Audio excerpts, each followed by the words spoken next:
নমস্কার, কেমন আছেন সবাই? হ্যাঁ, খুব তাড়াহুড়ো করেই হাঁটছি। কেন জানেন? এই দেখুন, এখন আমরা ট্রেনে বসে পড়েছি। আর আমরা এত ঝটপট সিদ্ধান্তটা নিয়েছিলাম, যার ফলে আমরা এসিতে কোনো টিকিটই পাইনি। আমরা 2AC-তে টিকিট কেটেছি। আমার ছেলেও এসছে, ছেলে, আমি, হাজব্যান্ড আর মেয়ে। আমরা তিনজনে একটা সিটে বসেছি, আর একটা সিটে আমার মেয়ে বসেছে। তবে খানিকক্ষণ পরে দেখাবো বসেও কি করছে ওখানে। ট্রেনটা আমাদের এই 6:35-এ ছেড়ে দেওয়ার টাইম, 6:30-তে ভুবনেশ্বরে ঢুকে যায়। আমরা এখন যাচ্ছি সম্বলপুর বেড়াতে। আমরা আগেই প্রোগ্রাম করেছিলাম যে শুভম এলে আমরা একটু সম্বলপুর বেড়াতে যাব। ও অনেক দিন ধরেই বলছিল, বাপি চলো আমরা একটু সম্বলপুর ঘুরে আসি। তো সেই কারণেই ভেবেছিলাম ওর এক্সাম শেষ হওয়ার পর ও যখন আসবে তখন আমরা সম্বলপুর যাব। তবে আমার হাজব্যান্ড বলল বেশি ছুটি আমি নিতে পারবো না, শুধু শনিবারটা ছুটি নেব। শনিবার তাহলে ভোর ভোর আমরা বেরিয়ে পড়ব, আর রবিবার রাত্রে আবার আমরা ভুবনেশ্বরে ব্যাক করব। সেটাতেই আমরা রাজি হয়ে গেছিলাম, আর সেই মোতাবেক আমরা যাচ্ছি। কিন্তু জানেন, এত লেট করে ফেলেছে সবাই রেডি হতে যে বাড়িতেই তখন বাজে প্রায় 6:10। তাই খুব তাড়াহুড়ো করে হেঁটে যাচ্ছিলাম, কারণ 6:30-তেই ট্রেনটা ঢুকে যাবে, আর ট্রেনটা দেবে 1 নম্বর প্ল্যাটফর্মে, আর আমরা থাকি 6 নম্বর প্ল্যাটফর্মের দিকে। তো দেখুন, ট্রেন লাইনের ধার দিয়ে যখন আমাদের ট্রেনটা ছুটে চলেছে সম্বলপুরের উদ্দেশ্যে, এই ছোট ছোট পাহাড়গুলো দেখে আমি যখন মেয়েকে বলছি, মেয়ে বলছে, মা আবার ভুল বলছো, এগুলো হচ্ছে প্ল্যাটু। ভুল আমি বলিনি, কিন্তু আমার প্ল্যাটু মনে থাকে না, পাহাড়টাই আমার বেশি ভালো লাগে। যেহেতু পাহাড়টা আমার খুবই পছন্দের জায়গা, তাই পাহাড় দেখলে আমার মনটা ভীষণ আনন্দে ভরে ওঠে। আর নিশ্চয়ই আপনাদের কার কি ভালো লাগে একবার নিশ্চয়ই আমাকে জানাবেন কমেন্টের মাধ্যমে। তো আমরা সম্বলপুরে যেটুকু টাইম হাতে আছে তার মধ্যেই আমরা পুরো ঘোরাটা কমপ্লিট করব। আর কি কি আছে চলুন আপনাদেরও সেই সবগুলো কিন্তু একবার দেখিয়ে নিয়ে আসব। আমরা যখন ট্রেনটা আমাদের ছেড়েছে, আর সম্বলপুরে আমাদের টাইমিং ছিল পৌঁছে যাওয়ার 11:30, কিন্তু রাস্তার মধ্যে দেখলাম যে খুব কুয়াশা পড়তে শুরু করেছে। মনে হচ্ছিল যেন আমরা ঠিক মেঘালয়ে পৌঁছে গেছি। আমরা সম্ভবত 2016 সালে অক্টোবর মাসে মেঘালয় বেড়াতে গেছিলাম। দেখুন ও কেমন করে চা খাচ্ছে। যাই হোক, যখন আমরা 2016 সালের অক্টোবরে মেঘালয় বেড়াতে গেছিলাম, সত্যি মেঘালয় যে মেঘেদের দেশ বলা হয় সেটা আমরা দেখতে পেয়েছিলাম। আর ওই দেখুন উনি কি করছেন, বলেছিলাম না আপনাদের দেখাবো যে উনি এখন সিটে বসে কি করছেন। উনি কিন্তু জানেন না ওনার এইভাবে ভিডিওটা নিয়ে ফেলেছি, আর শুভম ততক্ষণে ওর পেছনে লাগা শুরু করে দিয়েছে কিভাবে ওর ঘুমটা ভাঙানো যায়।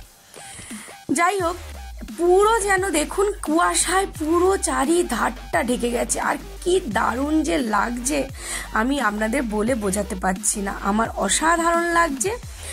গোটা রাস্তাটার মধ্যে কোথাও জঙ্গল, কোথাও পাহাড়, এইরকম পরিস্থিতির মধ্যে আমরা চলেছি। আর জঙ্গল দেখলে যেমন একটু ভয় ভয়ও লাগে, তেমন আবার খুব আনন্দও লাগে। ট্রেনটা আমাদের যেখানে মোটামুটি কুয়াশাটা কম আছে সেখানে আবার প্রচণ্ড স্পিডে চলছে, আর যেখানে কুয়াশা থাকছে সেখানে কিন্তু ট্রেনটা আমাদের স্লো করে দিচ্ছে। তো আমার হাজব্যান্ড যেতে যেতে বলল, দেখবে আমাদের কিন্তু আজকে পৌঁছতে অনেকটাই লেট হয়ে যাবে। আমি আগের দিন রাতে রুটি আর তড়কা করেই রেখেছিলাম, ওইটাই আমরা জলখাবারে খাওয়ার জন্য নিয়ে ফেলেছিলাম। আর ওখানে প্যান্টিকার আছে কিনা জানি না, ট্রেনে আমাদের ছিল BBSN যে ট্রেনটা, ওই ট্রেনে টিকিট ছিল আমাদের। তবে IRCTC থেকে কিছু খাবার দাবার উঠলেও সেভাবে কিছু খাবার কিন্তু ওঠেনি। ভাগ্যিস রুটি আর তরকাটা সঙ্গে নিয়েছিলাম, তাই ট্রেনের মধ্যেই খানিকটা ব্রেকফাস্ট করে নিয়েছিলাম, না হলে খিদেটা কিন্তু খুবই পেয়ে যেত। তাও খিদে আমাদের একটু একটু পাচ্ছিল, কিন্তু কুয়াশার জন্য ট্রেনটাকে অনেক লেট করিয়ে দিয়েছিল। যেখানে আমরা 11:30টায় সম্বলপুরে নেমে যাওয়ার কথা ছিল, সেই জায়গায় আমরা সম্বলপুরে নেমেছিলাম প্রায় 12:30 থেকে 1টা। আর এই দেখুন আমার হিরো কিন্তু পুরো রেডি নাবার জন্য। আমরা মোটামুটি কাছাকাছি এসেই গেছি। আমার হাজব্যান্ড বলল আর ঘন্টাখানিক মতো আমাদের লাগবে।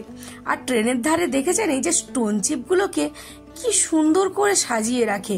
ছোটবেলায় যখন আমরা ট্রেনে করে ট্রাভেল করতাম, বাবাকে বা মাকে জিজ্ঞেস করতাম এটা কেন এরকম সাজিয়ে রেখেছে, তখন মা বলতো যে কেউ যেন না স্টোন চিপটা চুরি করে নেয়, চুরি করে নিলে এটা বোঝা যাবে, কারণ এই যে সুন্দর করে সাজিয়ে রেখেছে তখন এই সৌন্দর্যটা নষ্ট হয়ে যাবে।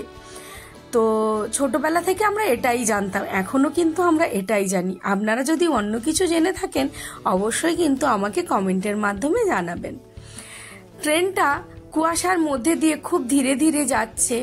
আর মেঘালয় আমরা যখন 16 সালে গেছিলাম এত ভালো লেগেছিল যে মেঘালয়ে ওই মেঘেদের দেশে, তখন তো আমি আর ভিডিও করতাম না তখন, আর সেই কারণে আপনাদের সঙ্গে কিছু শেয়ারও করতে পারিনি। আমরা ওখানে ক্লিনেস্ট ভিলেজ, মাওলি লং এই সমস্ত জায়গায় কিন্তু আমরা গেছিলাম।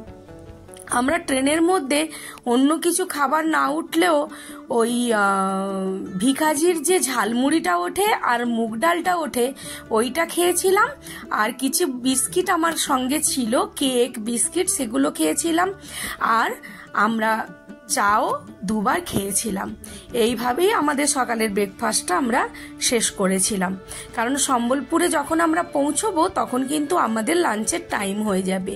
আর আমার হাজবেন্ডের অফিসে আমাদের বল্লভ ভাই বলে যিনি আছেন সম্বলপুরে, উনি আমাদের হোটেলে 2খানা রুম বুক করে রেখেছেন।